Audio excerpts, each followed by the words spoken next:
ഒരു construction plan ചെയ്യുമ്പോൾ അതിനകത്ത് ഒത്തിരി പ്ലാൻസ് ഉണ്ട്. നമ്മളൊരു സാധാരണഗതിയിൽ ഒരു ഒരു ഒരു വ്യക്തിയെ അല്ലെങ്കിൽ ഒരു എഞ്ചിനീയറെ കൊടുത്തിട്ട് ഒരു നോർമൽ ഒരു പ്ലാൻ ചെയ്യും. അത് മിക്കവാറും സിവിൽ കൺസ്ട്രക്ഷന് മാത്രമേ അത് യൂസ് ചെയ്യാൻ പറ്റുള്ളൂ. ഈ സിവിൽ കൺസ്ട്രക്ഷൻ കഴിഞ്ഞ ശേഷം അതിനകത്ത് ഒത്തിരി പ്ലാനിങ് വരുന്നുണ്ട്.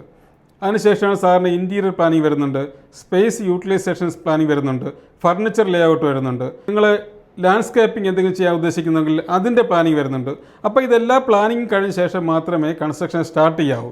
ഇല്ലെങ്കിൽ സാധാരണഗതിയിൽ ഒരു ലെവലിലെത്തി കഴിയുമ്പോൾ സാധാരണ മിക്കവാറും സംഭവിക്കുന്ന ഒരു കാര്യം എന്ന് പറഞ്ഞാൽ വാസ്തു ബേസ്ഡ് ആയിട്ട് ഒരു പ്ലാൻ നമ്മളെപ്പോഴും തയ്യാറാക്കും. ആ പ്ലാനിങ് കഴിയുമ്പോൾ അത് ബേസ് ചെയ്ത് നമ്മൾ വർക്ക് സ്റ്റാർട്ട് ചെയ്യും. വർക്ക് സ്റ്റാർട്ട് ചെയ്ത് കഴിയുമ്പോൾ ഈ ഫർണിച്ചർ ഇടുന്ന സ്ഥലങ്ങളിലൊക്കെ ഇഷ്യൂസ് ഉണ്ടാകും, അല്ലെങ്കിൽ ഇൻറ്റീരിയർ ചെയ്യുന്ന സ്ഥലങ്ങളിലൊക്കെ ഇഷ്യൂസ് ഉണ്ടാകും. അപ്പോൾ നമ്മൾ ഉദ്ദേശിക്കുന്ന രീതിയിലുള്ളൊരു നമ്മുടെ ക്രൈറ്റീരിയ അനുസരിച്ചുള്ളൊരു ഫർണിച്ചർ ലേഔട്ടോ അല്ലെങ്കിൽ ഇൻറ്റീരിയർ പ്രൊപ്പോർഷനോ നമുക്ക് കിട്ടത്തില്ല. നമുക്ക് ഡ്രസ്സിംഗ് ഒക്കെ ചെയ്യുന്ന സ്ഥലങ്ങളിൽ ചിലപ്പോൾ ചെറിയ വാർഡ്രോബൊക്കെ ചെയ്യാൻ പറ്റത്തുള്ളൂ. ഇങ്ങനെയുള്ള ഇഷ്യൂസൊക്കെ ഉണ്ടാകാൻ സാധ്യതകളുണ്ട്. എപ്പോഴും നിങ്ങളൊരു പ്ലാൻ ചെയ്യുന്ന സമയത്ത് ഇത്രയും കാര്യങ്ങൾ, ഞാൻ ഈ പറഞ്ഞ കാര്യങ്ങളെല്ലാം ഇൻക്ലൂഡ് ചെയ്ത് വളരെ ബെറ്റർ ആയിട്ടുള്ളൊരു പ്ലാനിങ്ങിലേക്ക് കടക്കുക. അങ്ങനെ എല്ലാ പ്ലാനിങ്ങും ഡീറ്റെയിൽഡ് ആയിട്ട് എല്ലാ പ്ലാനിങ് കഴിഞ്ഞ ശേഷം മാത്രമേ കൺസ്ട്രക്ഷൻ സ്റ്റാർട്ട് ചെയ്യാവൂ.